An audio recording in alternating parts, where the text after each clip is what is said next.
കർക്കിടക മാസം രാമായണ പാരായണ മാസം കൂടിയാണ്. സന്ധ്യയ്ക്ക് ആധ്യാത്മ രാമായണം പാരായണം ചെയ്യുക എന്നത് അനുഷ്ഠാനമായി മലയാളിയുടെ ശീലമാണ്.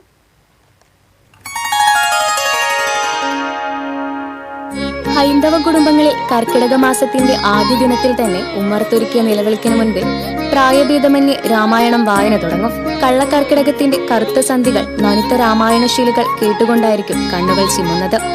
കർക്കിടകവും രാമായണവും തമ്മിലുള്ള ബന്ധം ഇവിടെ ആരംഭിക്കുന്നു. ജ്യോതിഷശാസ്ത്രമനുസരിച്ച് മേടം മുതൽ തുടങ്ങുന്ന 12 രാശികളിൽ 4ാമത്തേതാണ് കർക്കിടകം. കഴിഞ്ഞ 11 മാസത്തെ പ്രയത്നങ്ങൾക്ക് ശേഷം ചിങ്ങം മുതൽ വരുന്ന പുതുവത്സരം വരവേൽക്കാനും അതിനാവശ്യമായ പദ്ധതികൾ ആവിഷ്കരിക്കാനും ഉപയോഗപ്പെടുത്തുന്ന മാസം കൂടിയാണ് കർക്കിടകം. പണ്ട് ഇടവപ്പാതി തുടങ്ങി മിക്കപ്പോഴും കർക്കിടക മാസം വരെ മഴ തുടരാറുണ്ട്. അതിനാൽ കൃഷിക്കാർക്ക് വിശ്രമ ദിനങ്ങളായിരിക്കും. അതിനാലാണ് പഞ്ഞമാസം എന്ന പേര് വീണത്. പിതൃക്കളുടെ അയനമായ ദക്ഷിണയാനവും തുടങ്ങുന്നത് കർക്കിടക മാസത്തിലാണ്. പൂർവികരെയും മൺമറഞ്ഞ പിതൃക്കളെയും ഓർമ്മിപ്പിച്ച് ബലിതർപ്പണം നടത്തുന്ന കർക്കിടകവാവും ഈ മാസത്തിന്റെ പ്രത്യേകതയാണ്. TCV news, Thrissur.